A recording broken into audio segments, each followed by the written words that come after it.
Welcome to the Solid Waste Resource Management Plan Advisory Committee. My name is Charlie Fleetum.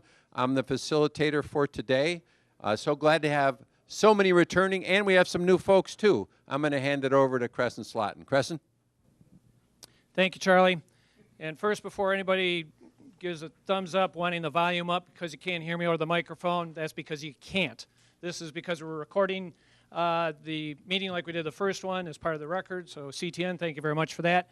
But if you have problems hearing any of us speaking, just, still wave a hand, but we'll just have to talk louder.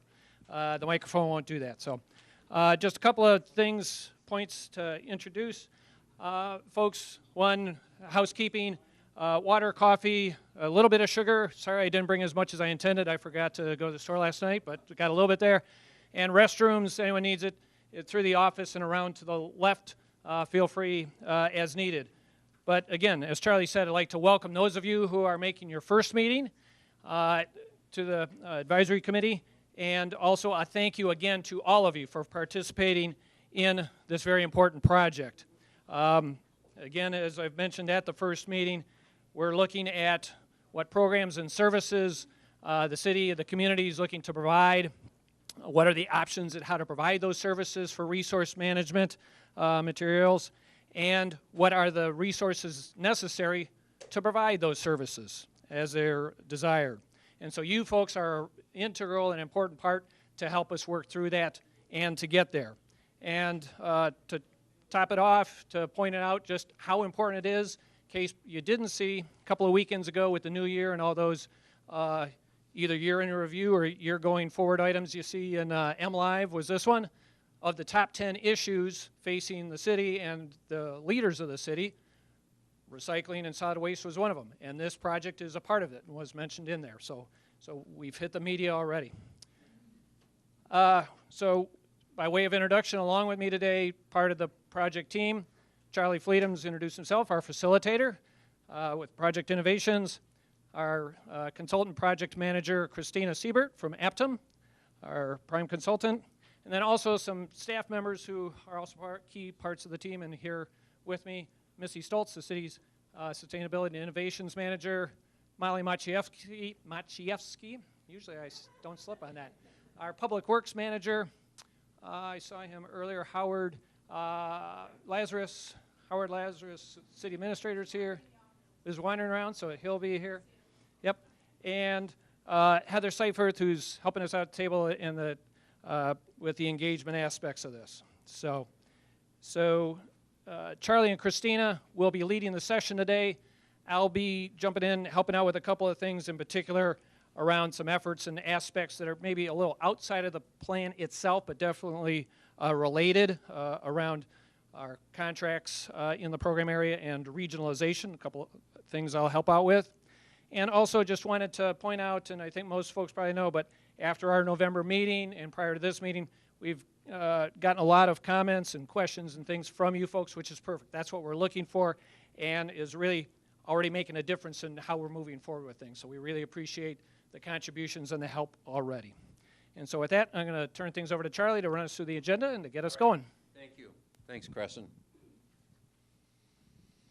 To review the agenda, the first thing we might spend a few minutes on is the meeting summary and FAQ responses that we delivered after the November meeting. We're going to give you an update on the RFPs and a summary of the questions and comments that were provided to us before this meeting. The centerpiece of the meeting really is the presentation on the cost of service study. We talked last time about that milestone. We said it would be important, that Aptum was spending a lot of time on that task. So today they've got a pretty significant deliverable in draft form. Hopefully you had a chance to read it, but if you didn't, we have extra copies here. If people need copies, I believe there's just a few left in back. Of course, they will be on the website not long after the meeting. After that, we're going to have a facilitated Q&A discussion. Before I go any further, though, the questions that Christina is going to be answering: what do current programs cost, and are current funding levels methods sustainable? what regional collaboration options are currently available or may be available in the near future to support Ann Arbor's SWRMP, and how does Ann Arbor compare to other communities, the old benchmarking question. So we're going to talk about that after she's through with the presentation. I think you want questions during the presentation or not? It's up to you. Okay. Okay. We're going to talk about the residential survey. We've received some questions about that, so we're going to attempt to answer those questions during that time in the meeting, and then we're going to take action items and topics for the next meeting with a close. We do have 3 minutes at the end of the meeting for public comment. If there's anybody here that doesn't want to participate in this process and wants to observe, but would like to make a comment at the end, there's certainly space for that. In addition, if people come in to observe, we'll make sure that we inform them that they have an opportunity to address the advisory committee. All right? Any specific questions on the agenda? All right. So with that, what I would like you to do is a quick meet and greet. So if you could get in small groups, no need to walk around, introduce yourselves and share why you're here. And if there's anything else you want to talk about, let us know. So this is your time to do a short icebreaker, to turn around, meet your fellow residents, business folks, whatever, and introduce yourselves. Okay, ready, set, go.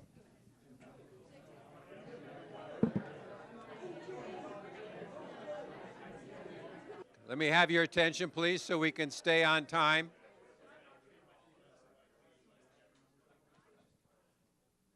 Since there are several new faces here, I don't think it would be inappropriate for quick introductions of who you are and what, who you're representing, or if not, if you're a resident or a business, that would be nice to hear. If there's anything else you want us to address today or any other time, please let us know. Let's start with you, John.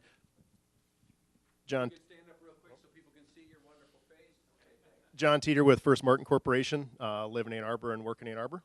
We're a real estate developer in town. Tom McMurtry, retired solid waste coordinator. Mike Nicholson with We Care Denali. We're the compost operator for the city's compost facility. Don Butinsky, project manager, We Care Denali. Maggie Ladd, South University Area Association and Ann Arbor South University Art Fair. Tyke Eccleston with Hughes Properties, commercial property manager. Stephen Brown, Ann Arbor Environmental Commission. Todd Bukowski, packaging consultant. Al Connor from the Interfaith Council for Peace and Justice. Jim Curtis with Curtis Commercial. John Mursky, Energy and Environmental Commissioner and Sustainability Advisor to the City Administrator. Joe Oren with Ann Arbor Elders Climate Action Chapter. Jan Wright, Climate Change and Earth Care for Interfaith Council for Peace and Justice. Kristen Stevens, downtown resident. Tracy Artley with the Waste Reduction Recycling Program at the University of Michigan. Jack Eaton, I represent the 4th Ward on City Council. Chris Paulicki, I'm a business owner. I've got Old Town Tavern and Ravens Club. Mike Garfield, I'm the director of the Ecology Center. Pat Greavy, I'm with Waste Management. Brian Weinert with Recycle Ann Arbor. Theo Egremont with Washtenaw County. I'm the Public Works Manager. Susan Polley with the Ann Arbor Downtown Development Authority. I'm Maura Thompson, also with the Downtown Development Authority. I'm Marty Prashant. I'm the Chief of Staff of the Public Services area. And I'm Molly Maciejewski, Public Works Manager. Jeff Gomez, Public Works Supervisor. Nancy Stone, retired Solid Waste Outreach and Education Coordinator, City of Ann Arbor. Sandra Andrade, Main Street Area Association. Joe Kahn with Advanced Disposal. Ali Remlawi, council member for the 5th Ward. David D. Pice, Ann Arbor resident.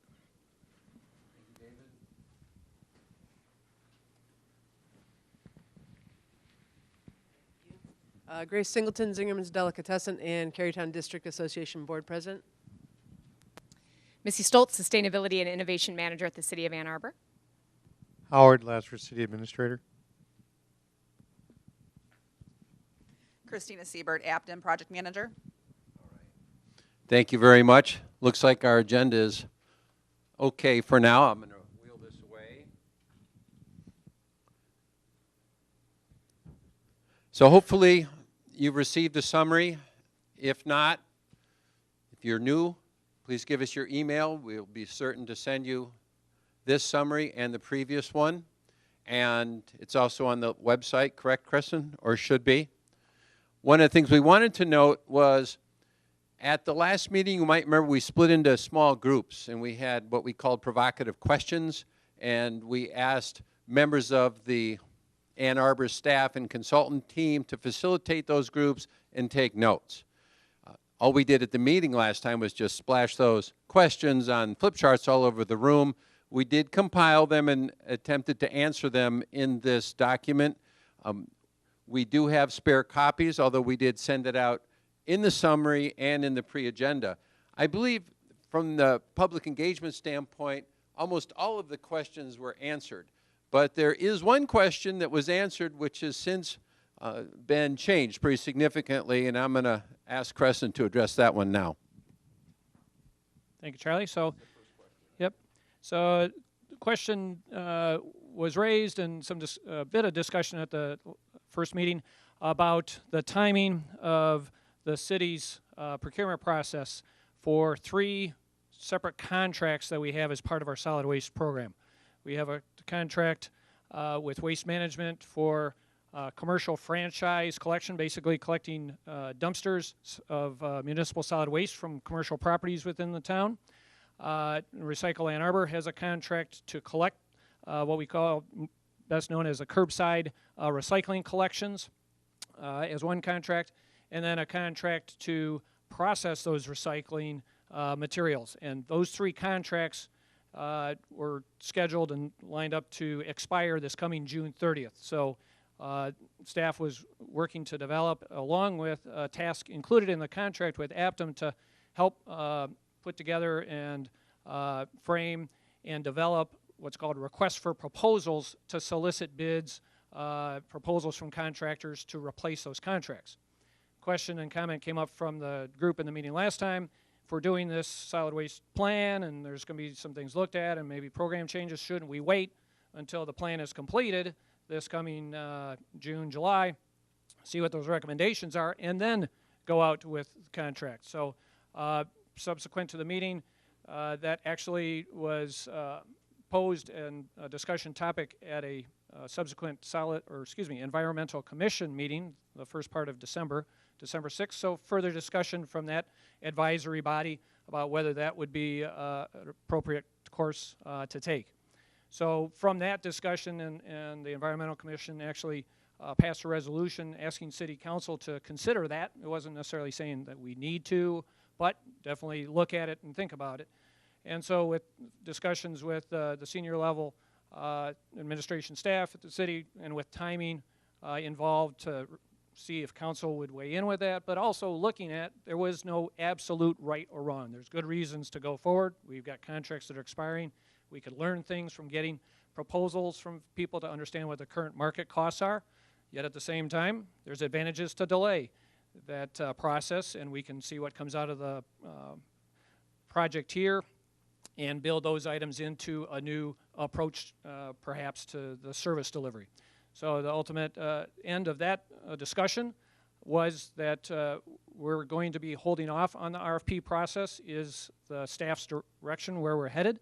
And included in the packet that Charlie sent out was a memo describing that. So suggest you go back to that if you want just more bureaucratic detail on that. But I'll take some of the hit if it's too bureaucratic, because I helped Mr. Lazarus put it together. His name's on it, but if it's too wordy, blame it on me. But point being, we're looking to extend those expiring contracts, so we're working with those contractors to see if that can be done. And the ultimate decision is going to be by our city council, because they have to extend those contracts. We're requesting a year time to allow this project to be completed, have recommendations developed, and then factor into a new procurement process that would then run the course of next fiscal year, so that we can put it on the street, have contractors do a good job putting together their proposals, have them evaluated, go through an award process, and then have the contractors gear up for that work, because depending on what the work is and the contractor, there may need to be some capital equipment that may need to be done, that sort of thing. So it does take a longer time than a lot of people realize, but that's where we're at, and that's a new development since the last meeting. Thanks, Crescent. Well, as an old Tank Automotive Command civil servant, I was very impressed that Ann Arbor responded on Christmas Eve. I don't know how many of you noticed that, but they were obviously working hard when many people were already celebrating with their families. And I was also impressed that they actually asked the project team for pros and cons, weighed them, and I think they responded appropriately to some concerns from the group. And I think, Jan, you were the one that brought it up. Oh, Joe? Well, thanks for bringing it up. Anyway, that was great. Last but not least, one of the things we asked was for pre-meeting questions on the preparation material. There are a lot of people that read that material. We really appreciate it. And what we've done here, I passed this out with the agenda at the registration table, is compiled the questions and comments that we received. This has been very helpful to Christina and Crescent in developing the final presentation. Just wanted you to know that we left off of this formatting suggestions about the spreadsheets and tables themselves, but they are going to be changed in the final version to address those kinds of suggestions. But Christina will be moving through your pre-meeting questions during her presentation. And I think that sort of finishes my portion of it. Are you ready to do your presentation? Okay.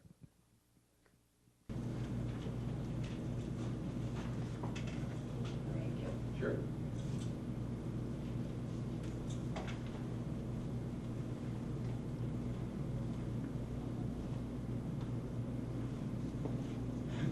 Real quick, we're going to go over just what has been accomplished since the first meeting. Charlie has covered the first few here.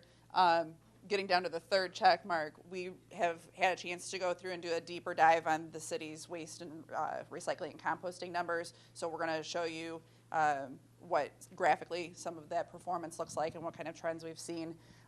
We've completed the cost of service analysis, which will be the bulk of the conversation today.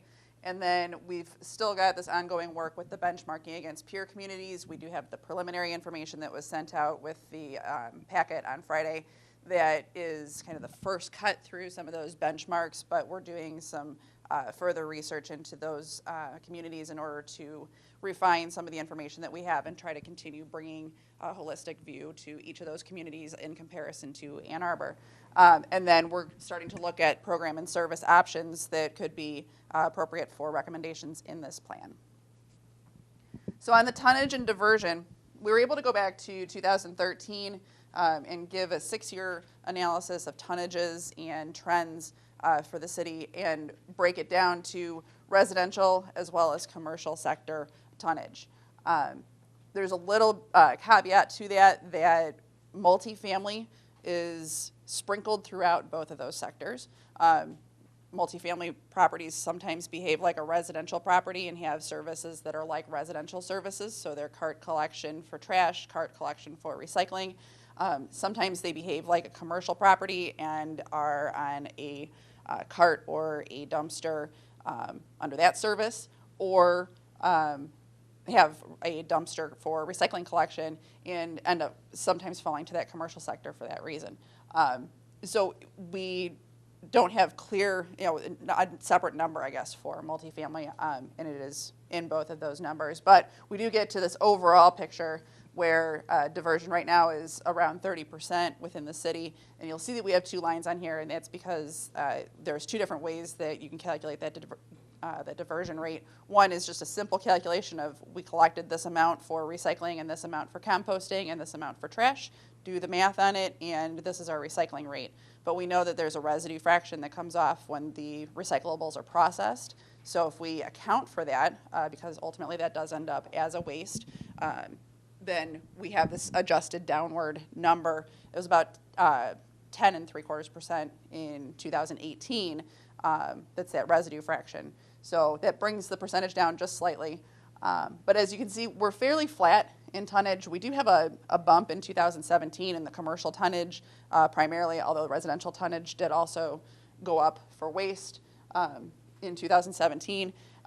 We've been looking at that data to see if there's a reason for it or if it's an anomaly and there was maybe some increased amount of development or activity going on in the city. But it appears that it's come back down to a fairly stable level here.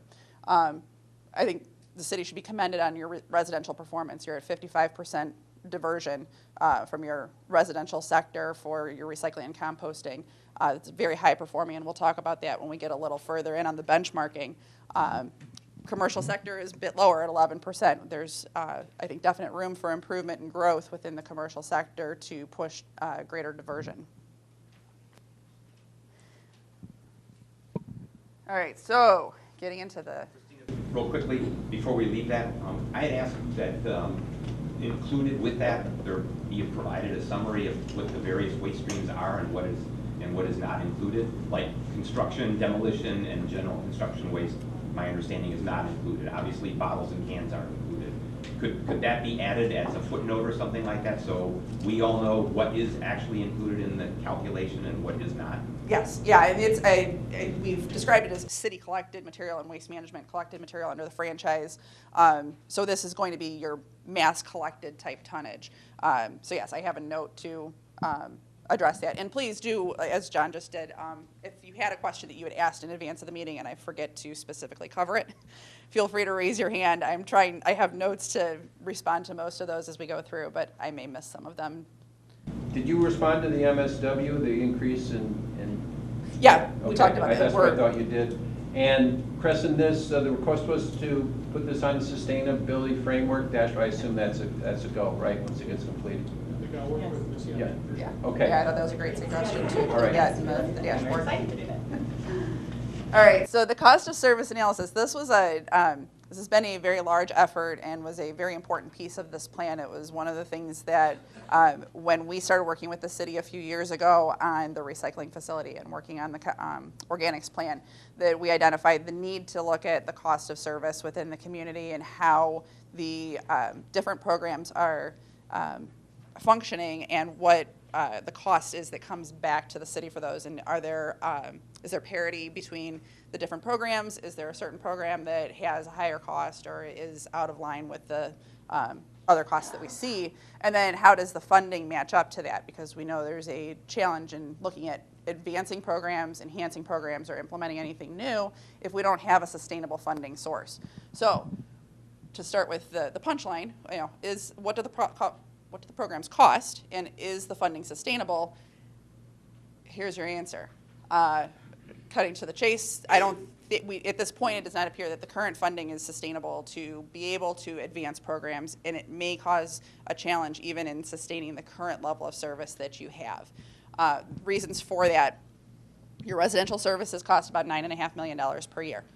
It works out to about $29 per household per month to provide the level of service that is there now, and that number actually is expected to increase because of the cost of labor for particularly a compost operation for collection. So compost collectors currently are partially temporary labor in FY18. In FY19, it's expected those will be more full-time employees. They will be at a higher wage and a higher benefit scale, so that will drive up that cost. On the commercial side, we're at about $6.3 million per year of service provided, which we don't break out to a cost per unit per month because those commercial customers have varying levels of service, but we can calculate for any individual level of service what that equates to and how that compares then to the fees that are charged. And then there's a small amount of other services that are provided. There are costs associated with the city's former landfill, and then city event and parks type costs. Those city events and parks collection and street side containers are included in the residential services, predominantly because when we look at how the city compares to the cost of service in other communities, those services are a lot of times included in those contracts if they privately collect from residents. They also provide that street side bin collection, parks collection. So for comparability, that number is in there. In fiscal 18, the revenues and the operations expenses generally balanced. There was a small surplus in the operations expenses, but there are financial adjustments that are made that are for things like pensions, for retiree benefits, for the landfill liability, for closure, that hit that fund balance, and as a result, the fund balance did decrease from FY17 to FY18. So when those types of adjustments are going to continue to occur, and we don't always have the ability to look into the crystal ball to see what they're going to be, we have to be able to plan for that, and we need to make sure that there is funding available for that. So getting into some of the details. This is based off of Table 2 in the analysis. We have really 3 different types of costs that are shown here. The orange pieces of the pie are the direct expenses. These are expenses that are directly assigned to functions. They're the labor, they're the equipment that actually is used to perform the function, and therefore is already categorized to those different functions. The gray pieces of the pie are the indirect expenses. These are your overhead type of costs, the management costs, the costs that are applied across multiple different programs, so things like customer service, your route operations. So we have to allocate those costs in order to determine how much they contribute to each of the different direct expense functions. And then the red piece of the pie are those financial adjustments that we have to account for within the fund as well. So in FY18, about 75% of the city's costs were direct expenses and over a large number of functions. So the city has a lot of different areas of operation that's responsible for. So when we got this analysis completed, one of the questions I was asked was, how has this been reviewed? City staff has done a preliminary review of the analysis. First of all, it was prepared not just by Aptim. We had a subcontractor on this who is a CPA, who is a former controller for waste management, has 30 years of financial experience, does these types of studies routinely for many public bodies like the city, has seen how the numbers are sliced and diced in any different way, and every community does it a little bit differently. But he developed the analysis in conjunction with us. And then city staff did review it. Crescent has looked at it. Marty Prashan, Molly have all given a preliminary review to it. So we're going to be continuing to look at it. I know there are questions that have been raised about some particulars within the model or within the analysis that we are going back to either double check or respond to, and we'll be providing responses after this meeting in that regard. So the next thing we did then is take those gray pieces of the pie and allocate them to the different functions. When you look at, this is table 3 in the analysis, when you look at that table, there were costs that were on table 2 that now are rolled into kind of rows or component costs within that table. That's for waste disposal and for composting, because we were able to directly assign those across the different functions for collection that they pertain to. We left the recycling processing separate, because recycling processing is the city's largest outsourced contract value for any of its waste program, and because it also has multiple tiers within the cost, it has a lot of different components to its own cost, and we wanted to make sure that we were able to look at those discrete from the collection that goes along with it, because there is more potential for variability and impact there.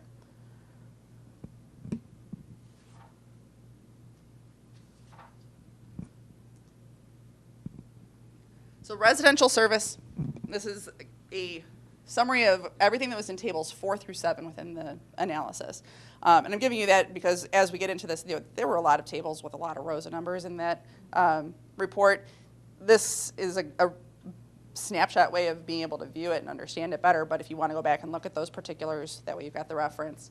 The residential cost of service based on a cost per household per month, which is if we were to look at how other communities fund their programs or charge fees for service. It's typically a fixed cost per household per month, or they may do a pay-as-you-throw type structure that's based off of what the actual cost would be for each of the different elements of the service. So when we break it down that way, we're able to see the waste portion is about $7.67 per household per month. Compost is about $4.83, and recycling is over half of the cost at $15.54 per month. Did you, kind of the households on recycling, do you include all the multifamily? We're double checking that to be sure that we did. We do have. Repeat the question. Yeah, so the question was whether we included all of the multifamily households in the unit count for the customers for recycling. So when you look at the recycling table, we do have a household count number in there and a commercial account number. And so we are going back to confirm that those numbers are accurate against invoices from RAA. If they are adjusted, a significant fraction of the multifamily should be included in there already because the city provides the collection to those multifamily properties also, so that's the same number. RAA is charged per card for the multifamily, so the invoice would reflect. Yeah, we're in the back of the room. So because Tom had previous experience with the way the contract is billed, so he's recalling that there's a charge per lift that RAA receives on their invoices for each cart. So we are, like I said, we are confirming those numbers. We believe, and that's why everything is marked draft still. But if the number of customers was to change, obviously if the number of customers was to go down, the cost per household would go up. If the number of households went up, or the number of customers went up, then that cost per household is going to come down. It really isn't going to significantly change what this picture looks like unless we were missing half of the customers, which we know we're not. There may be a difference of 1,000 or 2,000 from what I've seen at this point that would ripple through. So ultimately, what this piece looks like, still very similar. And when we get into the details of what drives those costs and what different components go into those costs, that's what our bar chart is here. So our orange bar is for the labor costs associated with each of the different collection services. And when I say collection, because we do have labor that our contractors incur for the disposal or for the processing or for the composting, those costs are not included in this labor bar. This is the city's labor or its contractor's labor in the case of the recycling cost for collection only. Other labor costs are included in the disposal and processing bar, the red bar. So what we see on the labor, the waste bar sits kind of middle to the other two costs of service. This is probably the most representative number for actual labor cost. And the reason I say that is on compost, again, we had that temporary labor that was doing a lot of the work in FY18. They have a lower cost per hour that they're paid. They have a much lower benefit scale, or the average benefit rate is much lower as a result. So if we were to assume that the same rate was paid and the same fringe was included, fringe benefits was included for those labor hours, that would actually bring our compost bar up to right about the $2 mark. It's about a 75-cent per month impact and would raise that cost up. So that's part of the thought in going forward, that we have concern about the sustainability of the fund, that when those costs go up, it's about $240,000 per year there that those costs would increase. The dark gray bars are, I'm sorry, on the labor, one other thing to note. So the labor shown here is based off of the Recycling Ann Arbor contract price, which is primarily for labor cost. The city provides the trucks and provides the truck maintenance for that Recycling Ann Arbor contract. So the amount that's in the invoice is generally the pure labor cost, but it's based on their contract price, which is a negotiated contract, which has been evolving over a number of years. Those costs get adjusted according to the contract, so they may not reflect what their current labor cost is, but it's our best ability to be able to categorize those recycling costs on that labor. The truck and truck rental costs, you'll see they're fairly similar, all the way across for each of these different functions. On compost, we do see a little bit higher cost for the trucks because we rent trucks during the fall season to supplement the fleet, and those rental costs are a little bit higher than what it would be for a standard fleet vehicle from the city. Truck repair and maintenance and fuel is the light gray bar in the middle. Here, compost is notably lower than the other two service areas because the trucks are only used 9 months of the year. So you're driving less, you're using less fuel, there's less wear and tear, you don't have to replace your tires as often. And then on those rental trucks, the maintenance is not a cost that the city bears. They only have to provide the fuel and routine type costs for those. On the recycling, the costs are a little bit higher. The city works with Recycle Ann Arbor to have those trucks brought in for maintenance, but there have been some more costly repairs that had to be performed on that fleet during the past fiscal year that drove that cost higher than the waste cost, even though they're a fairly similar truck and would otherwise have similar type expected maintenance cost. The red bars are disposal or our processing costs. So we'll see here the recycling cost is much higher than the waste and compost costs. That's tied to the cost for processing. Go ahead, Grace. I'm just curious, is it a net or like is the material value in that? This right now, this number does it does include the material value. It's based on what the average value was in 2018, so or in FY18. So it raises a good question, and we'll get into it I think a little bit later. But material value, there was a table in the report that shows how material value changed over the course of the year. It dropped by about $40 per ton from the beginning of the fiscal year to the end of the fiscal year. So the number that's used to compile this is based on the average or the blended number that occurred throughout the year. It doesn't reflect what things were at the end of the year, which were significantly lower, and would actually make that an increased cost if we were at that level for the full fiscal year. So yeah, so that is a net number. We'll talk a little more about what the cost of recycling is, recycling processing, but that is what drives that bar to be significantly higher. And it's something that we've talked about before. I think most people are aware that this is a market where your disposal costs are low. Composting is generally kind of a parallel cost to disposal when you look at the cost per ton for that post-collection operation. And recycling is just because of the processing that goes into the material to get it clean and the low material value that comes out of it at the under current markets. That's why we're seeing such a large increase there. And then this dark gray bar is the admin allocation from the city. So those are the overhead costs that we had to allocate across and what contributes in each of those. And so that's fairly steady across the different services. Christina? Yes.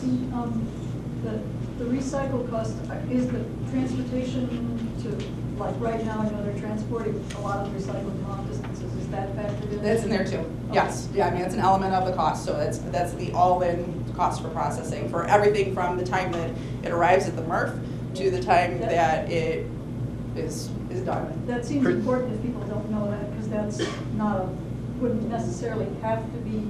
It didn't used to be like that, and hopefully maybe at some point in the future it won't. Right, because it's being shipped out now, you know, and in the past, the transportation didn't have to occur. Transportation was to get the commodities that had already been sorted out of the MRF into markets, and that would be built into that market value portion.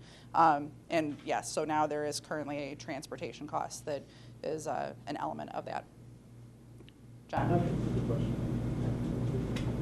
Is that really true, though? It's just because the material was sorted at the market, still had to go somewhere. It did have to go somewhere. It's just, it was, the cost for that transportation was buried. It just, so Howard's question was that the material still had to go somewhere. So it's not necessarily true that there wasn't a transportation cost to it. It's that cost gets blended into that material value, and it's not as readily apparent.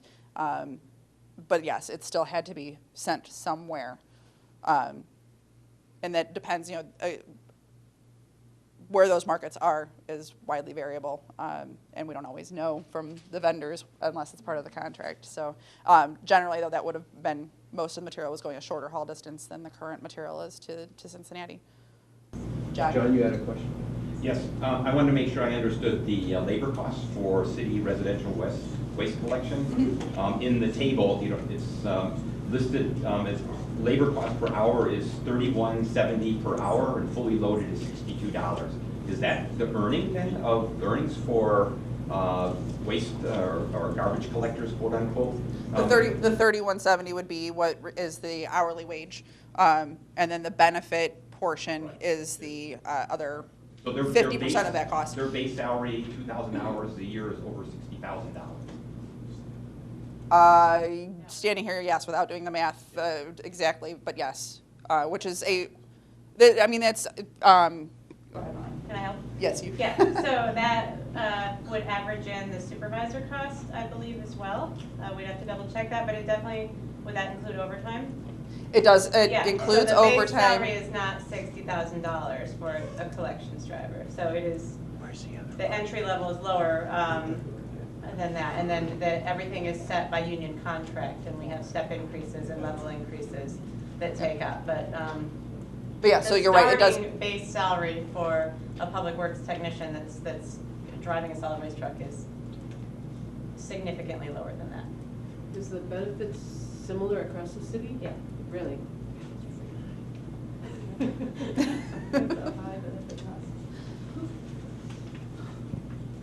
that answer your question, John? There was a question that was asked about the comparability between the truck costs in the sector, a couple different sectors. There was an errant row that shouldn't have been in the table for the recycle trucks for the cost per hour, cost per labor hour. So that number that was there in the question that was asked, it wasn't used in the calculation. So it's just as we were getting tables from Excel over into the Word format. Oops. You mentioned that some of the employees' costs for compost collection were going from part-time to full-time, and those costs were going to increase. What's the change making that? Why is that happening, and what are those people doing the rest of the time? They're going from temporary to full city employees. That is being driven by the city council action to require those positions to be filled. And there are public works positions they can fill into during the other times. Go ahead, Molly, because you have more information. Yeah, I'll just add to that. So what happened in fiscal year 18 is we had held positions open as we were looking at what, the future of solid waste. And so we were filling those vacant positions with temporary laborers in some cases, which largely hit the compost fund. And so in doing that, then that drove the numbers that you see down from what they would typically be. So we're just staffing back up to normal rates. We're not doing anything. We're not adding people. So what do they do the rest of the time when that service is not being offered? Because we only run that part of the year. Right. So what we do in the fall is we actually have more people that we pull from other work areas, or we hire temporary laborers to fill in. And then for the other 6 months, we have 3 to 4 people assigned to compost, and then they fill in other areas on those 3 months off. So in the past year, were those temporary employees year-round employees, or only during the compost season? Because if they're filling in the off-season, is that needed, I guess is what I'm asking, because that's an additional cost. If they're not needed and we're just finding them things to do, why not continue to staff the compost with seasonal labor and not move those to full-time positions? Well, we've always had 3 employees, that are dedicated to compost. They're 3 full-time employee equivalent spots. That's been in perpetuity. So we ramp up with temporaries as we need or fill in from other areas. Does that make sense? Yeah, I'm trying to understand why we're going from the temporary back to full-time. Do we need those people year-round? Because it sounds like there weren't other temporary duties being covered in the winter. We need to keep our full-time employees. We have a count of number of full-time employees in solid waste that we committed to maintain that level. And so that's part of the union contract negotiation to have a staff. That was a council decision. Okay, so that was from council, but that isn't necessarily tied directly to the need of the service. That's related to council's decision of the negotiation with the union. The staffing level, is that? I don't know if I'm doing a very good job of explaining this. during the past year, as we were looking at what solid waste will look like in the future, I think what Molly said is we use more temps in lieu of filling some full-time jobs. Council asked us not to do that anymore, so we went back and hired full-time to get back to where we were.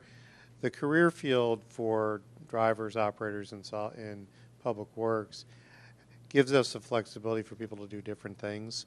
So while we have the staffing level, there are things that occur while we're not composting that they can be used for. Snow removal comes to mind. So what all we're doing is getting back to what the staffing levels were permanently before we went down the path of being prepared, trying to prepare ourselves for the unknown of the future. So it's not that big of an adjustment, I think, in terms of the staffing. I think Molly will tell you that we have a lot of needs for our full-time staff, and it takes a great degree of dexterity to manage those requirements, and that's what we do with the full-time staff. The other thing that's important to note is, so the 3 full-time employees that are dedicated for compost, then in those 3 months out of the year where we don't have compost, they're working in other areas, whether it be filling in for people that are on vacation in residential solid waste, or commercial recycling collection, or snow removal, as Howard said, and they charge their time to those funds. Okay. So they're not charging to compost year-round. I don't understand the... Steve, you want to speak into the mic for the video? Thanks. Yeah, I'm sorry. I don't understand the explanation for the truck R&M fuel costs for compost related to the others.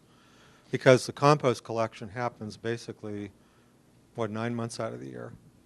So you would expect that to track approximately. So it looks like it's almost a quarter of what it is for the other truck usage for recycling or waste. So, you know, if it's only like a 25% reduction, why is it costing so much less? The way that those routes are run, the number of routes that are run, there are fewer trucks that are used for compost. They combine routes for the collection and only run, instead of running 6 trucks, they run 3 or 4 trucks depending on the time of the season. So you're having fewer trucks. They don't pick up as much material, so they're making fewer trips to the compost center. So it isn't just direct because we have fewer months that those costs directly go down that way. So there's an added decrease from other reductions that happen in the program.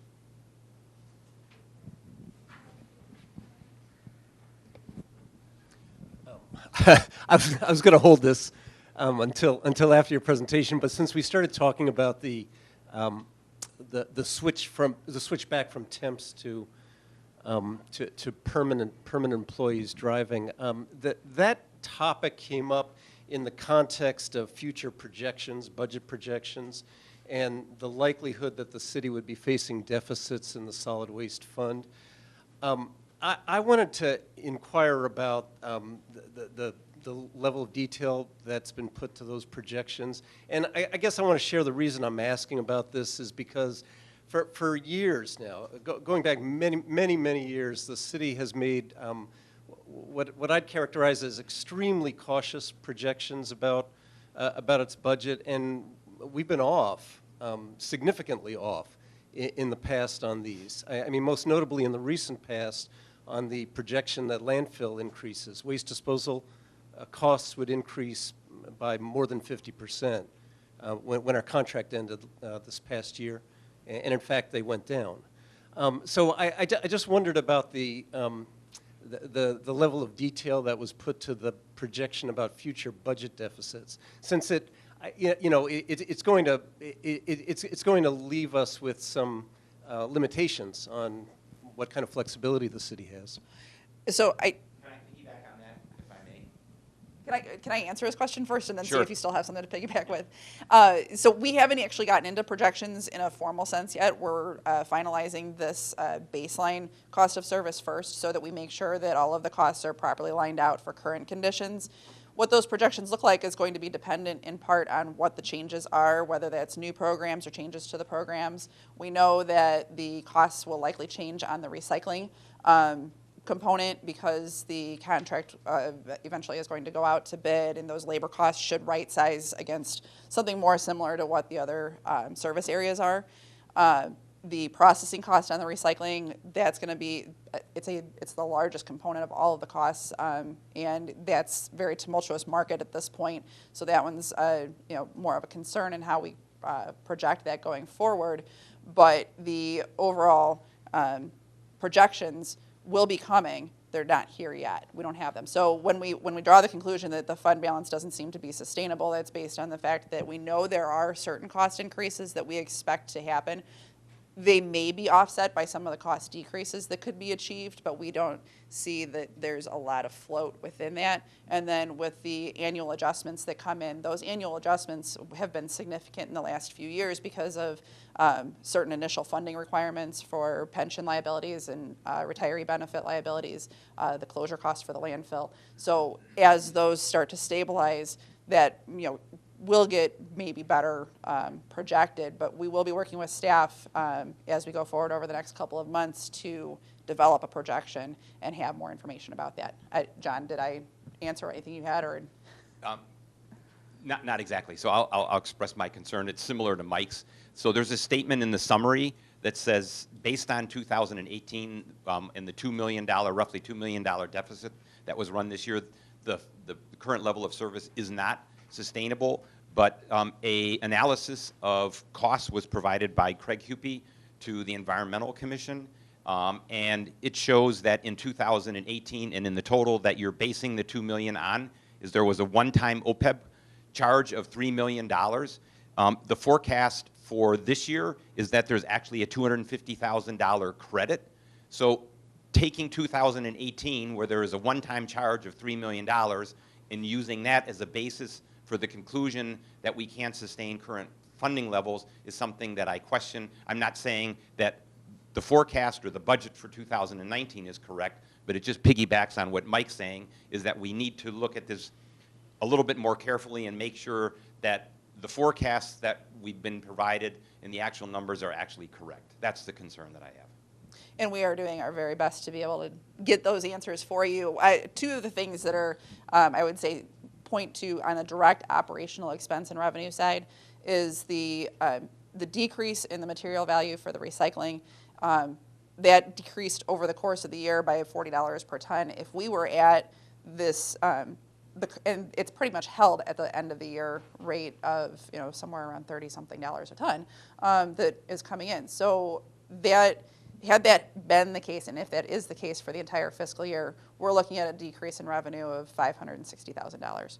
That's gonna run you right to a deficit. Add to that the increased cost for compost labor. That's another $240,000. So now you are truly in deficit without making some other changes. So there comes a point where when we're talking about those projections, how much contingency or how much float do we need? That comes back to working with staff to understand what the city's budgeting requirements are and fund balance requirements are. And then when we look at new programs or changing programs, that has to be something, we can't look only at what the one-time cost is to start those, but what is the ongoing long-term cost to those programs to make sure that those revenues are going to sustain, given that you've got majority of your funding that comes from the millage, which is has some capping to it, and then we've got other options for fees for service. So another area that we will be looking at as part of this, as we have now all these costs, what would it look like if we were to go to a pay-as-you-throw type of a system, a user-funded system or pricing that is based on how much they're generating and getting rid of, or even a utility-type structure of this is your flat rate for these different levels of service and paid directly by the customer on a bill that isn't buried within their tax bill, and see what those options are and what those numbers would need to be. As the loyal timekeeper, I just wanted to note that the presentation was supposed to be completed by now. So I think we're probably 40% through it. If you would like to keep on asking questions through the presentation, we probably won't get through it in time. I would suggest that we allow Christina to go through it, and then we'll have a group discussion and we'll be able to field everyone's questions. But if you want to keep going with this process, which I know is a little extemporaneous, but it gives you a targeted chance to ask questions, we can do that too. So would you prefer to let her go through without questions, and then we'll field everything all at once? Would that work for you guys? Okay, so. And then whatever we don't have a chance to answer, we will be providing written responses. We will also be providing written responses to the questions that were sent in advance of the meeting and anything else you send afterwards as you've had a chance to digest not only the written material, but then what you're hearing today in the discussion that we have. I'm sure there are going to be things that occur to you that you want to ask about. So we'll have some time to be able to respond to that and get everybody the information and make sure that we've fully answered every question. So Christina, if you could get through it in 10 to 15 minutes, it would be helpful. All right. Thank you. We'll see how fast I can talk. All right. So on commercial service, so there are multiple different types of commercial service that we considered and looked at in the costs. We've got the city's rear load waste collection, which is for carts downtown. We've got multifamily waste collection, which is the city's collection. City collects dumpsters that are owned by the multifamily properties using a front load collection truck. That is not all multifamily waste, like we talked about. Some multifamily is collected in carts, so that's going to be part of the city's residential numbers. Some multifamily is collected under the waste management franchise, so that's in the front load waste management numbers, if you have properties that actually contract with waste management for that. And then we've got the front load recycling, which is the recycling dumpsters that the city collects. So 4 different types of commercial collection. As you can see, the cost per type of collection is widely variable. These costs are based on 1 collection per week. It's a monthly cost. For the rear load waste, that's for 1 cart, 96-gallon cart, once per week. Everything else is based on collection of 2-yard dumpsters. So the city's rear load waste collection, the cost per lift is the orange portion of the bar. There's a small little dark gray bar in here for the disposal cost, and then the administrative allocation on that service. And so their overall cost is about $54. The fee that the businesses pay to have that cart collected is $17.25. So the remainder of the fee is covered through other revenue sources, primarily through the millage. But there is a fee that businesses pay for that cart collection. On multifamily, there is no fee that anybody pays, but has a cost closer to $150 per month for that 2-yard dumpster picked up once per week. A big fraction of that is the administrative allocation. Because of the way that we allocated the administrative cost, there were certain administrative costs that were based on tonnage collected. Certain costs were allocated based on the labor hours.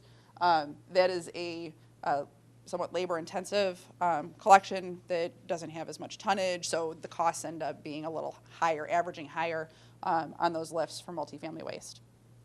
On the front load recycling, big portion of the cost there is the cost per lift. That's the low density of that collection run makes it a costly collection there. And then you've got the larger cost for the disposal and processing because of the processing cost for recycling. And then on the front load waste that's collected by Waste Management under the franchise, these are going to be your dumpsters at your businesses. They are charged $72 for a 2-yard dumpster collected once per week, but their cost is actually more $110 a month. And that is based off of the, with the lift cost here, based off of the contract price that's paid to Waste Management. So that contract price includes their cost of service plus their profit margin, and is a rate that has grown over the years based on the programmed increases within the contract. It's a 10-year contract that has rolled out those costs. So that may actually drive those costs a bit higher than maybe what the true cost of service would be on the city level, where we were looking at pure cost.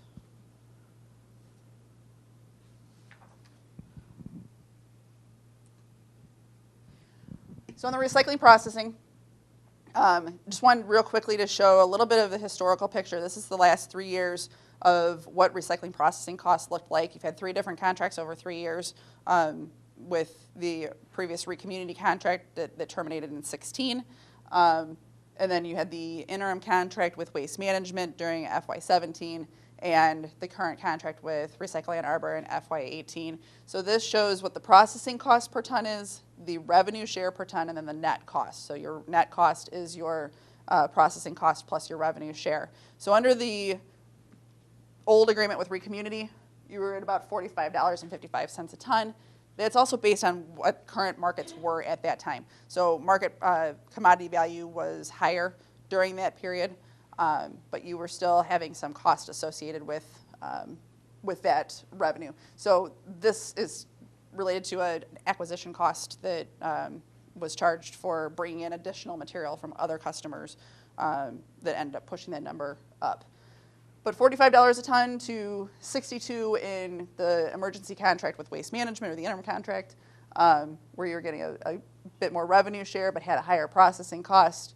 And then under the current contract, we're at $93.94 for that net cost, and then have additional cost on top of that for the city's MRF. So the city MRF cost is for the investment that's been made in the building and in the single stream equipment that's in that building, the baler that's being used, and then all of the administration and oversight of the recycling processing contract.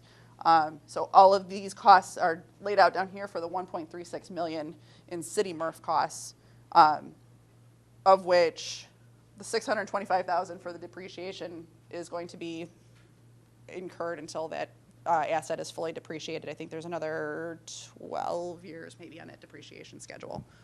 And then the other costs, the repair and maintenance for the building and the equipment, the utilities, are all added to that. So in net numbers, we're at about $191 per ton for the total net cost per ton under the current contract.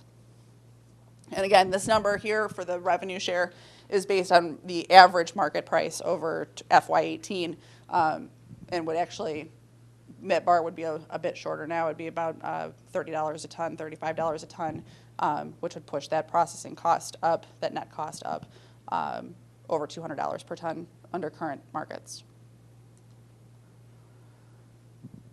So how do our revenues and our expenses compare?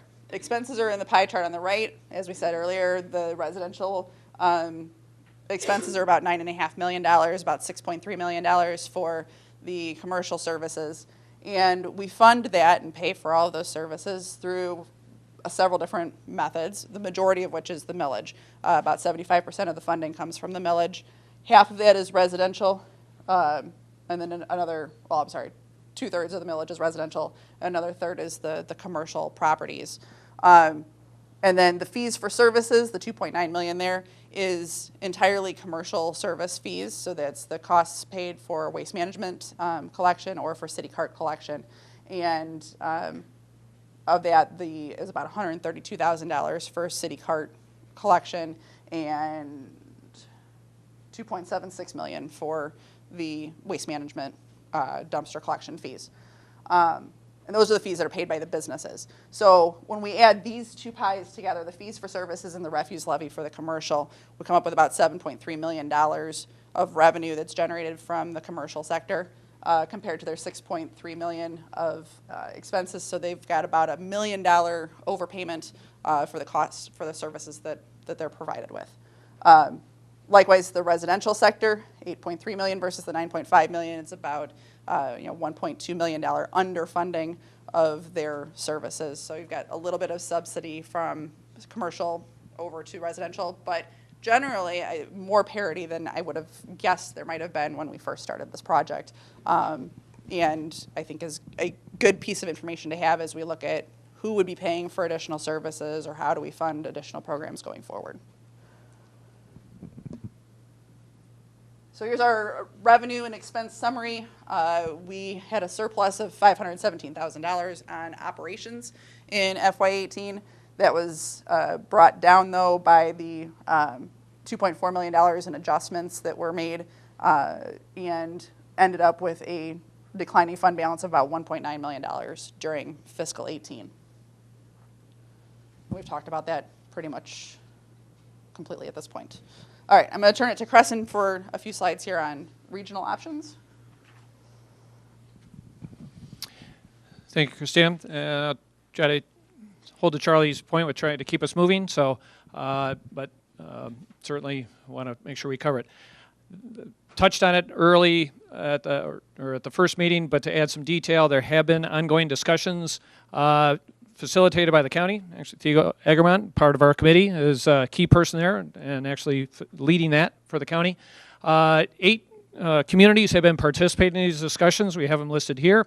And really just to boil it down is that committee has come to a point where a set of articles of incorporation that document, that structure to organize a regional authority, a group of communities that work together around resource management, recycling, organics, and solid waste has been put together. It's literally, the show's going on the road, so to speak. Theo's already been out to other communities, and it's also going to be shared with all other communities in the county besides just these 8. These are the 8 that have been working on it, but it's going to be offered if others want to join in. They can't touch it, can't mess with it because they weren't part of it, but they were invited earlier, but they have one more opportunity to join. And it will be going to the boards and commissions of those various communities to have those bodies decide, do we want our community to join and become a member of this regional approach, this regional authority. And for us here in Ann Arbor, rather than anticipated, it is going to be on the agenda when it's printed later this week for the Environmental Commission on January 24th. So if you want to see the Theo Roadshow, you're invited to come there and hear more detail about it.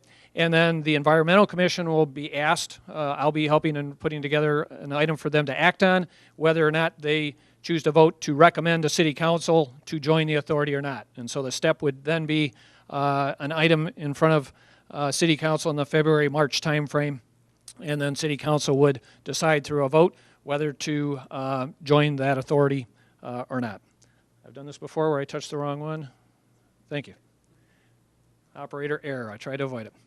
So as to what that authority is going to do, where it's going, I purposely framed this with in mind the committee's discussions. Those communities that were listed have been represented by various folks. It's been staff here from Ann Arbor, but other communities have had elected officials or staff members. And if this authority is established, communities vote, there will be a board established, and they will have representatives on it, and it's going to be up to that board to ultimately guide and direct. But what I can say, and I've included Theo in this, is what discussions have occurred amongst the committee as it's formed. What does that group see as the initial efforts and focus of that group? So we have them listed here. Not people can read them, but the detail, but quickly, education and outreach is a key item always discussed amongst that group. Getting everybody in our communities to understand what to be recycled, how to recycle well, and recycle consistently. Getting all the communities literally on the same page so that if you live in Ann Arbor but work in Saline or vice versa, you know at your workplace or your home what can be recycled and how it should be recycled. And that we're all on the same page and working to improve our quality and quantity of recyclables. Back to discussion, Christina pointed out in terms of tonnages and diversion rates. Get us all literally on the same page. How do we measure it? What are we measuring? Where are we at as individual communities? And where are we going forward, again, as a uniform group, and those particularly in the authority going forward?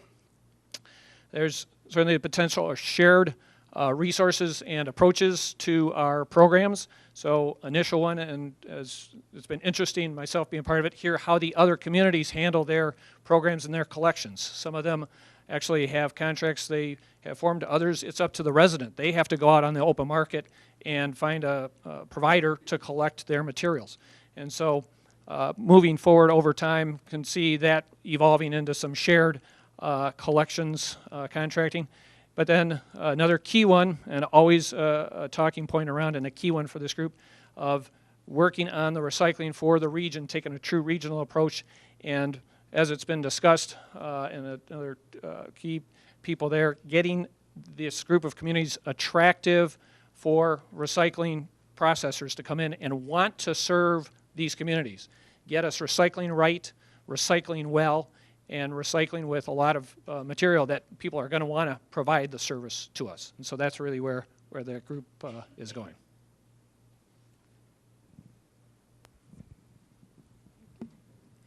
All right, so quickly on the benchmarking, We are still in the process of finishing the benchmarking, but the preliminary information that we had was sent out. So I'm going to quickly go through some of the high points and the comparable points.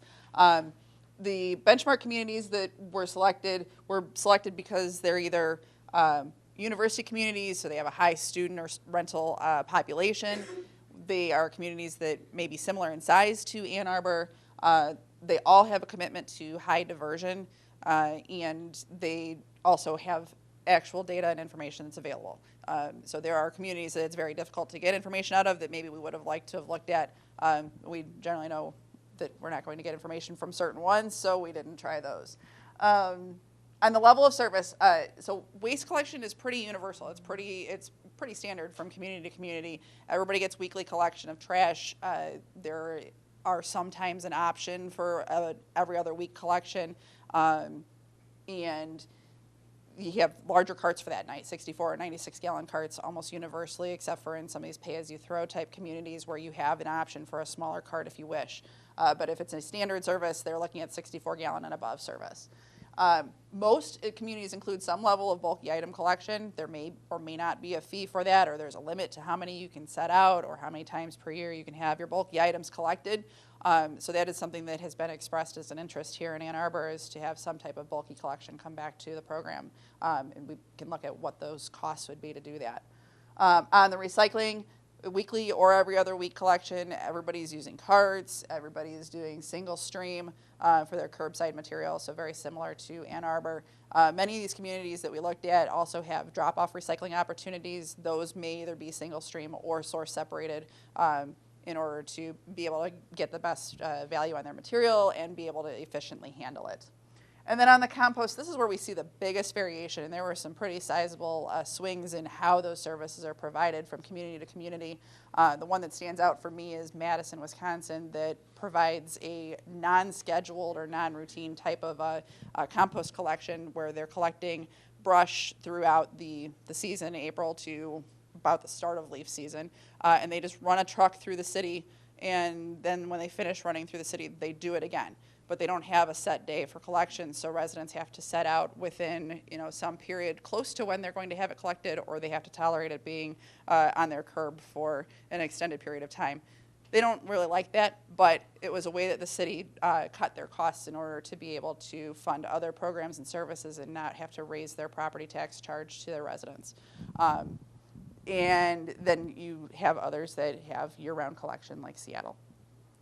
So service is also very variable in how it's provided. Sometimes it's universally provided like it is in Ann Arbor, where everybody has the service available to them and they don't have to subscribe to it. Other communities you have to subscribe, or you have to purchase stickers and put the stickers on the bundles or stickers on your bags. So again, a lot of variability. The containment could be carts, bags, bundles, loose, some combination of all of those. And then food may or may not be included in curbside collection. Most communities do have some type of drop-off program for food if they don't have it already included in their residential curbside program, though. Service delivery, we also see a lot of variation. It's kind of the same thing that we see here in Ann Arbor. We've got some city crews, we have some contractor crews, we have open market conditions in some communities, which I found surprising even is like a community like Boulder that is pushing a high diversion and is still on an open market system. So they still have residents contracting directly with their haulers for their services. Funding. We talked about the different types of funding. You have flat rates, container-based rates, pure pay-as-you-throw, where you are only charged if you actually set your container out, or you purchase a bag and you set that out. Tax assessments, flat rate, or valuation-based millages. We see both of those different options. Here in Ann Arbor, it's a valuation-based millage, so depending on the value of your property, that drives how much you're actually paying for your collection. And then some combination of the above. So in terms of bans and mandates, there are various types of bans.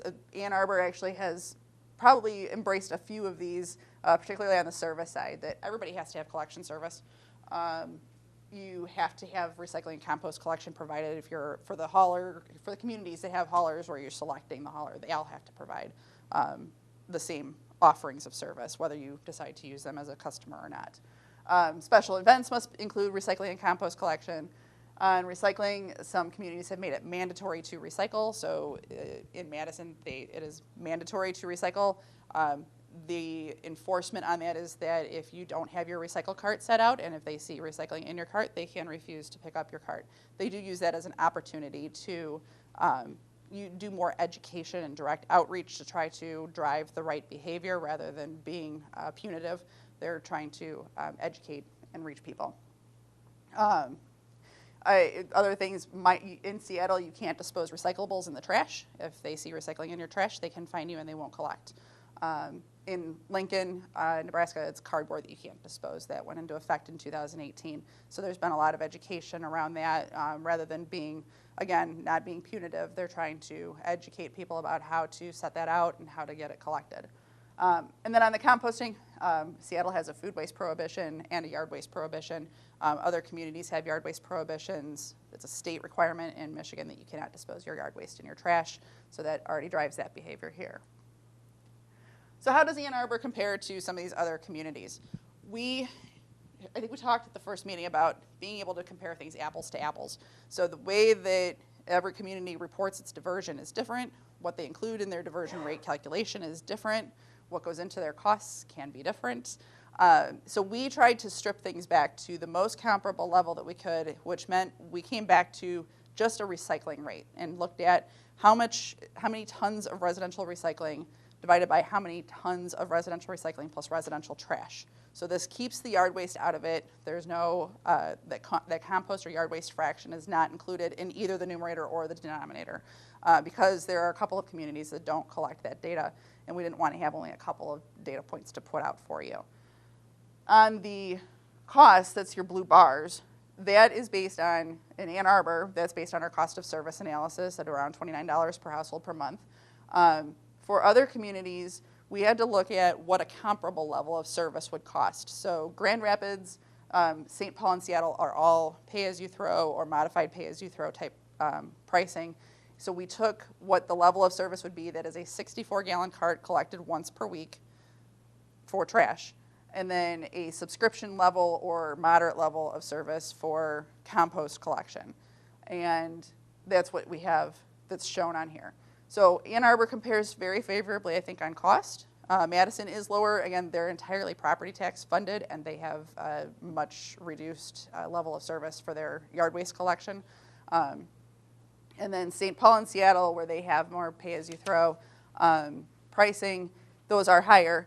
That pricing, though, is a customer price. So that is partially set to drive the behavior they're looking for. They're trying to drive people to a smaller container and to less disposal. So if we were to look at something on a lower scale, for St. Paul, for example, I have the number. So St. Paul, if you went with their lowest level of service, which would be no yard waste, basically you're taking your yard waste to a drop-off and you're not paying anybody to collect it, you're taking it to a drop-off where you're charged nothing, and you have 32-gallon trash collection every other week, your cost of service would be $25.13 per month. So compared to the $29 for a weekly collection in Ann Arbor of a much greater potential quantity of material, you're getting almost the same cost at a very low service in St. Paul.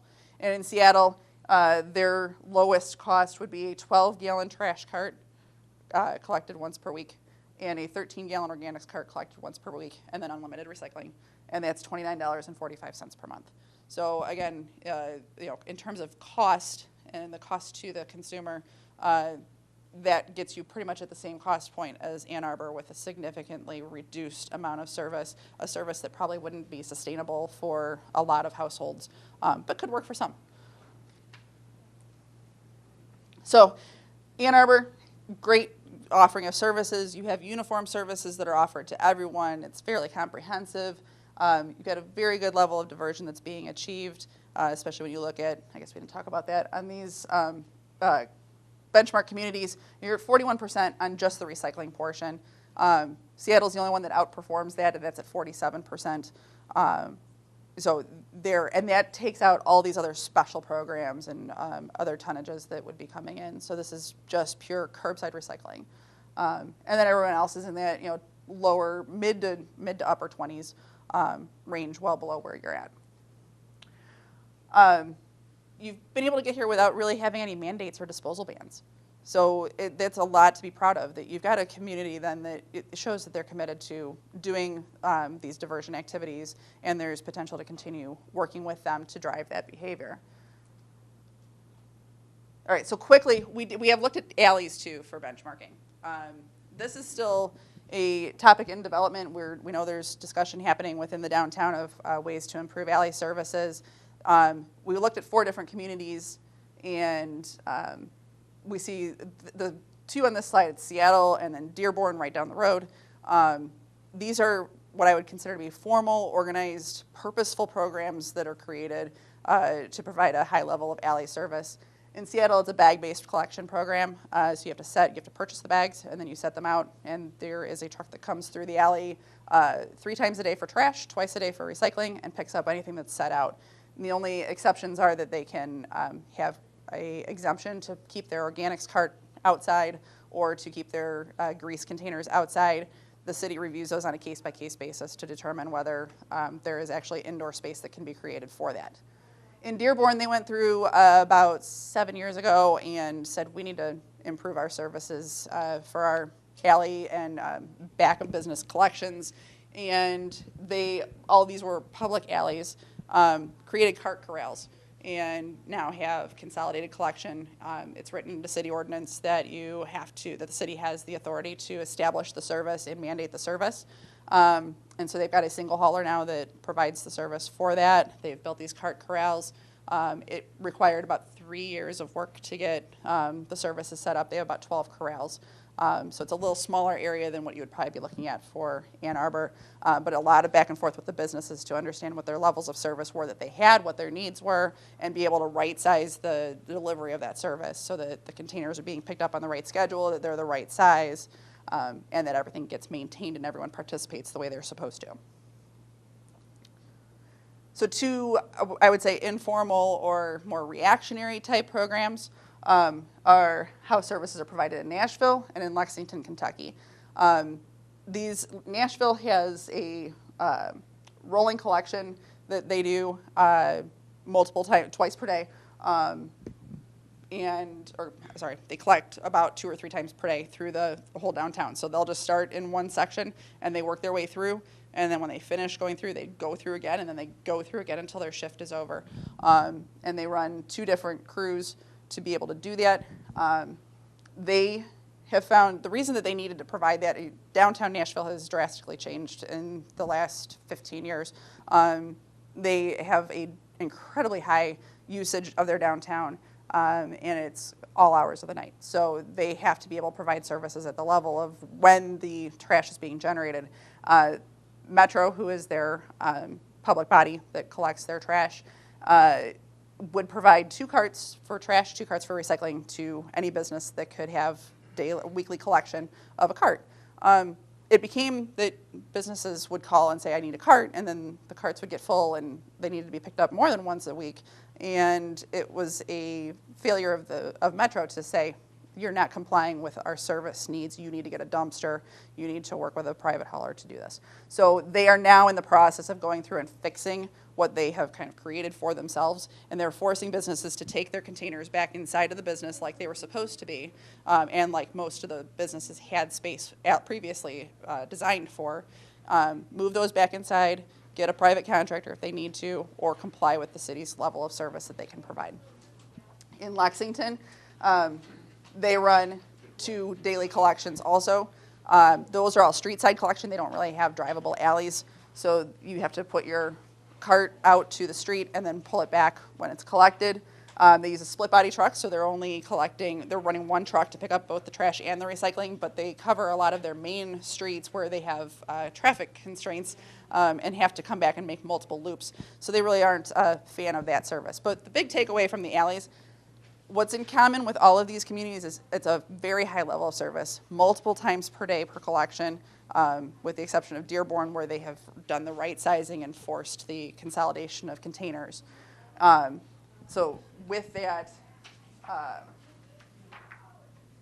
high collection frequency, they're making it happen to get the waste collected. they've all kind of noted there is a significantly increased cost to that. Some of them have passed that cost on in the case of Seattle, where they're passing it on through the bags that you have to purchase. And others, they've absorbed the cost and are looking to try to correct their issues.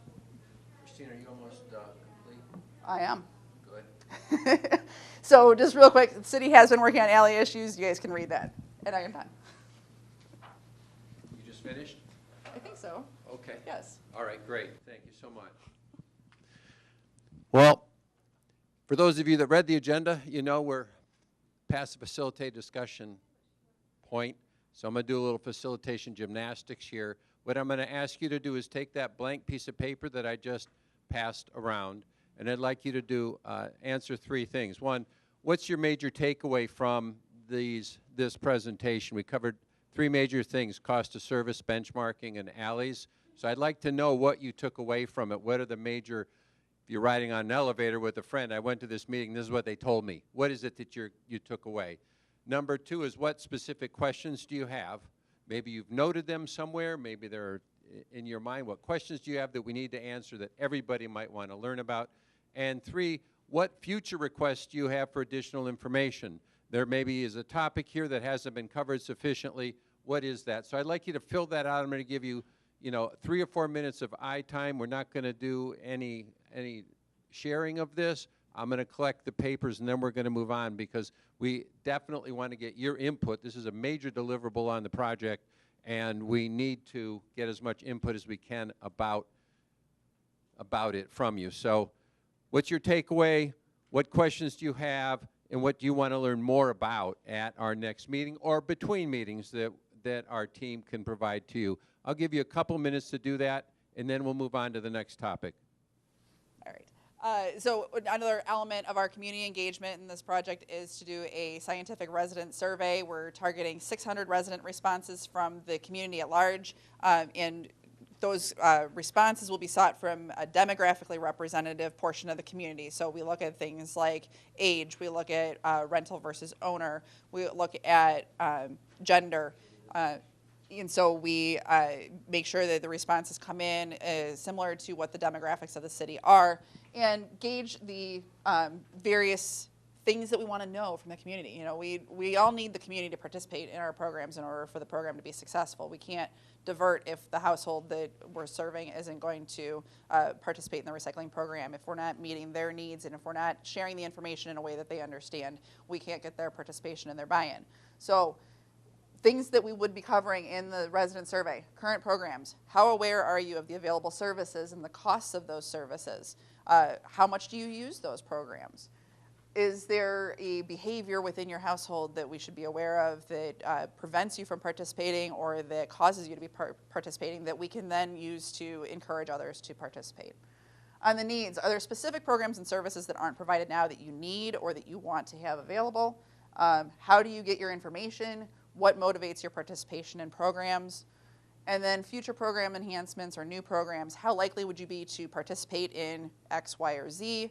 What is your tolerance to the cost of that program if there was a cost associated with it of X dollars, of Y dollars, and what will we be able to use that information then to plug into the financial model of there is a break point at which the community says the value isn't here for me, but we can get it under that cost, or it's going to cost more, and be able to gauge that sensitivity so that as the Environmental Commission and staff and ultimately City Council look at implementing programs, they have better understanding of the broader community. We all in this room are very educated in this area, see it, are obviously committed to participating in the city's planning process, but we don't touch the people that are out in the community that really don't care, that don't understand, or that don't engage. This is a way to be able to do that and get their input. They're an important part of the overall delivery. With that, I'm going to turn it to Charlie.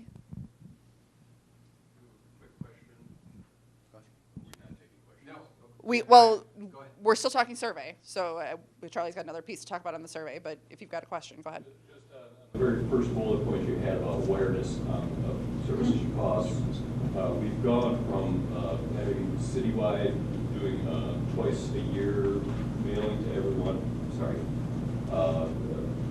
to now everything is online and we don't mail anymore to residents, so maybe flesh that out a little bit and see what folks want or need or think. Yeah, that would, I mean, that fits perfectly kind of in Yeah. a construction of a question of, how do you get your information? Do you get it from the internet? Do you get it Right. from mailings? Do you seek it out, or do you need it to come to you? We need to understand those things to structure an education and outreach effort that matches the community.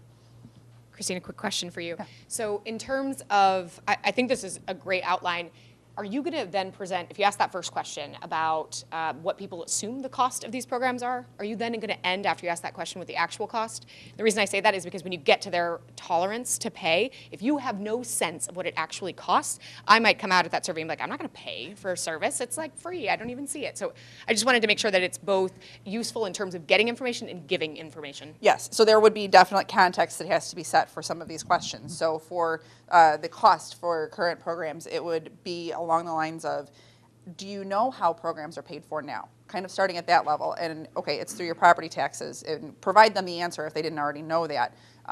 Let them know this is the current cost of service on average for the community, $29 per household per month, and it gets you these different things. And build that as we go through we work with the survey firm to make sure that the questions are set up so that they are not leading, and they're not trying to, they're not unintentionally or intentionally trying to get the answer we want, as opposed to getting the answer that we need, which is the true answer from the resident, in order to capture all of the current awareness and provide them the information so that they have context to say, well, $2 per month out of $29 that I already pay, okay, I can afford that because that to me is valuable.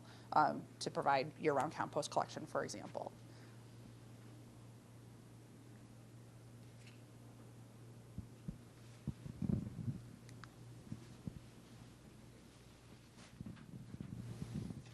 So regarding the survey, we received a little pushback from some of the focus groups and folks that we talked to about it, wondering if it was really worth the cost, roughly $30,000 of a $250,000 project that was going to be invested in this survey.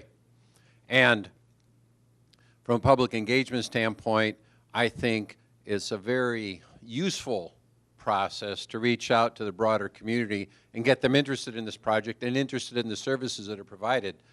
The number one goal that we received from the 30-plus interviews and focus groups was more education. It was very interesting to me to see only $90,000 of $16 million being spent on education right now. At least that's what was in that slice of pie. So people want more education. The survey will easily identify what's the level of education now, what's desired. Identifies what services residents want, how much they're willing to pay, cost sensitivity factor for a cost model, provides opportunity for resident engagement, and then will also give us a chance to educate with explanatory material. 2 comments. Chip Smith said, if there's one thing I want out of this, and Chip is a council member, correct, and a member of the Environmental Commission, he said, there's one thing I want out of this entire process, it's a good cost model. And hopefully we can drive that cost sensitivity from the resident side with this survey. The number 2 thing that I wanted to add was in terms of public engagement, one of the things that I love about Ann Arbor is its willingness to do a full and robust outreach, and I think this survey is an ingredient that on this project. Okay, so next slide. Look ahead, Christina. So real quickly, we'll be developing the questionnaire and fielding that scientific random resident survey. That's probably going to fall to the later portion of that 90-day period because we need to do the research to identify what these options are, what the costs would be, and be able to structure those questions with good factual information. We will be identifying and outlining those program and service options, and I know we haven't had a lot of chance to talk about that. I would love for you guys as homework to send me some of your thoughts on topics that we haven't covered or service options that we haven't covered that you would be interested in learning more about or seeing us explore so that we can kind of continue the dialogue and work on our research on that without, without having to wait till the next meeting to get that input from you. And then city staff is going to be a little bit busy also. They are going to be working on those contract extensions for the curbside recycling and processing and commercial collection. The regional authority formation and then monitoring what is being discussed for downtown alleys to make sure that we're keeping abreast of those advancements too, and bringing those into the plan. So Christina, what is the number 1 or 2 tasks that you're going to discuss with the committee next time?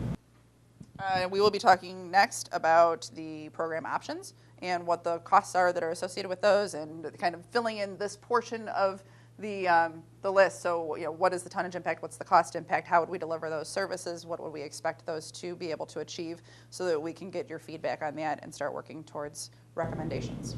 We will not have the survey results for the next meeting, correct? It is quite likely we won't have the survey results for the next meeting. All right, great. They'll be for the 4th meeting. All right. So our next meeting is on March 12th. March 12th at the same time.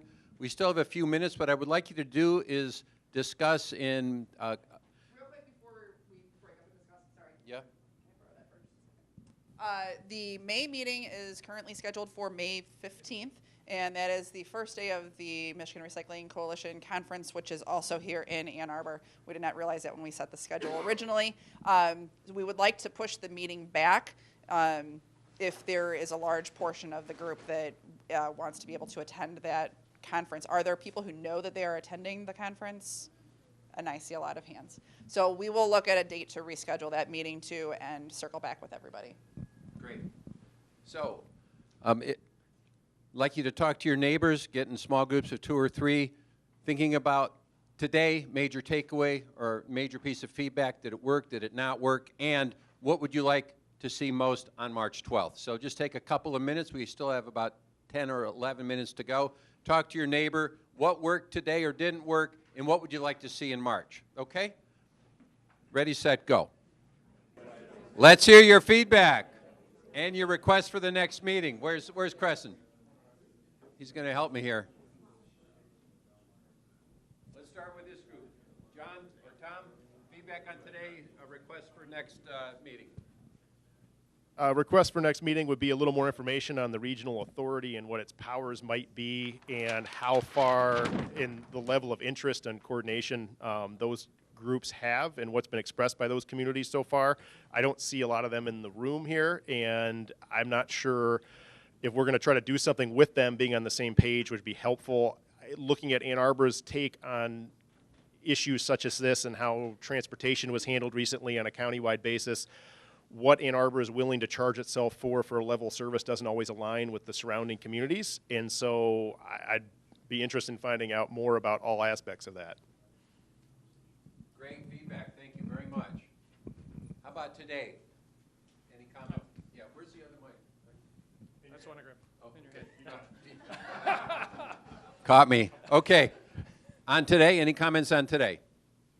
No? Okay. How about this group? Yeah, hi.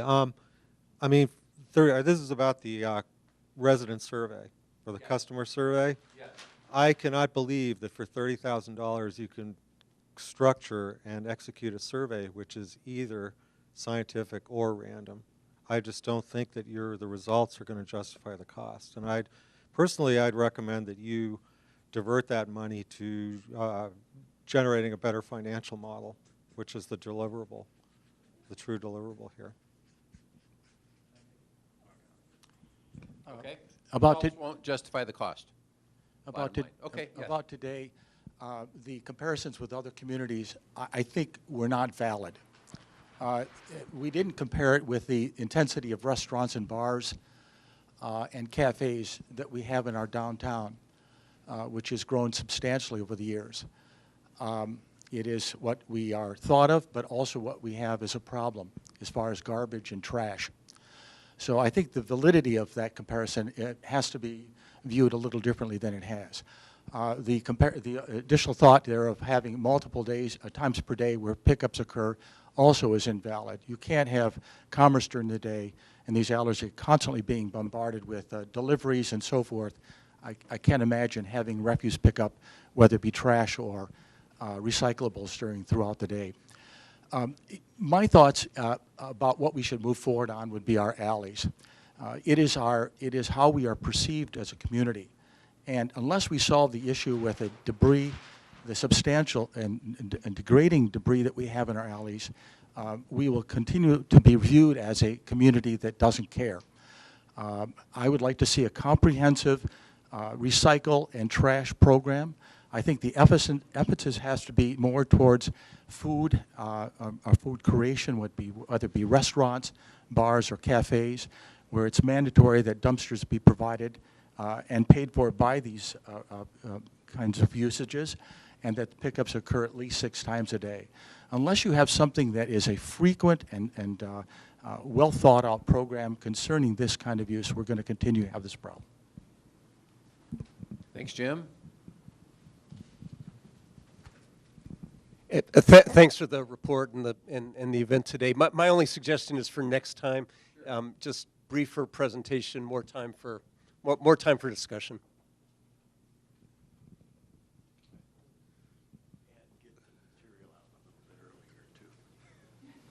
Get material out a little earlier was another comment. I would just add, setting aside the efficacy of the residential survey, that however feedback is generated to be, that we want to be sure that we're getting feedback distinct for single-family and multifamily housing, that it's not just melded together, because I think there are different issues with those populations. I'd also like to encourage the consultant in the city to think about ways to get feedback from multifamily managers, property owners, commercial businesses within the downtown area as well as outside of the downtown as well. So to kind of think about other constituencies. Might not be a survey, might be focus groups, might be some other mechanisms by which to solicit feedback, but there are key constituencies I think it's really important that we get feedback from as well. All right. Super suggestions. Anything else? Perfect. Yes. Since nobody else raised their hand, I have to register, as you know, my extreme skepticism on the usefulness of the survey. It may sound undemocratic, but if you look at us in this room, I'll take myself. I've spent a ton of time trying to understand solid waste in Ann Arbor, and I still don't understand it well. And we're going to go to people who are completely uninformed, unless there's a very strong, to pick up Missy's point, educational component in the survey, and ask them to comment on things that, in my view, they may not have any good understanding of. So good luck. I understand there's strong agreement among, I'll call it the core team, to do it, but I'm very skeptical and will judge by the results. And I guess to that, with those couple comments on the survey, because this was something I thought I might speak to, but due to time and because it hadn't come up before, we didn't. But I guess from the staff and the city perspective, key piece to that this survey provides is further engagement and really, as both Charlie and Christina described, the thorough engagement of the community, which is a key theme for the city and for our city council. Through the work sessions of December and January, I wasn't there, but the staff involved have been told engagement of the community and getting through the community as a whole, and the equity of the community, that we're hitting everyone, whether, as Christina mentioned, a renter, a property owner of all socioeconomic ranges, they need to be brought in, and this we see as the key tool to do that. So that's, from the staff perspective, why this is so key. So there may still be those questions, and we're looking to make sure it is valid, but that's also what's behind it and a key part of it. Thanks, Cresson. Any other feedback before we ask for public comment, if there is any? Yeah, just in support of a survey, only second to drinking water in Ann Arbor, do all residents and all businesses touch the services of solid waste throughout the day, every day, 365 days a year, and they know the stuff. They're not going to know the details that we're delving into now, but they know what services they want, they expect, and what they want from the future. They know money is shrinking, and what are their priorities. So I think a survey is important. Does the survey include, because a lot of the business owners are not residents, so I got a little confused. Like, does the survey hit upon the business owners where the major problem is downtown? The survey is going to be focused to the residential portion of the community. The ability to get the right person on the phone to talk to at a business is very difficult. But the districts could help with that. Like, there's people that could help with that. Yeah, so that would be another way. We did do the downtown business focus group before this advisory committee process kicked off, and we've talked to a lot of the downtown businesses that way. There are a lot of representation here from the downtown businesses, so we are getting that level of feedback. But the plan itself has to be comprehensive, not just to solve the current problems, but to look at the long-term vision for managing resources in the city, half of which come from the residential sector. So the survey is to get that residential feedback and element, which funds a lot of the program. It is the largest share of the overall cost of all of the services provided.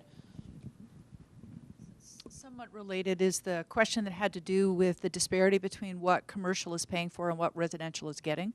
Residential is getting $1 million more service, commercial is paying $1 million more. As a piece of this, is there a right sizing that is anticipated? Because I've just watched what's going on right now with water rates and the concern that people who've been paying less are now being asked to pay more. Is that a part of what you're going to be doing? Is that right sizing? There's $1 million swing that many people may not be willing to pay for. Yeah, and as part of this, we are looking at the funding. We are looking at the funding methods and what the costs are and whether there is equity in the funding. So looking at, what would it cost if we were to have the user pay the actual full cost of what their service is. And ultimately, what gets decided or changed out of that comes down to city council action for the implementation side after this. Those things will be addressed in the cost model, I imagine, right? Okay. Thank you very, very much for coming today. Do we have anyone who has public comment? Going once, twice? No? Public comment. Next meeting, March 12th. Look for the meeting summary in your mailbox. Thank you very much.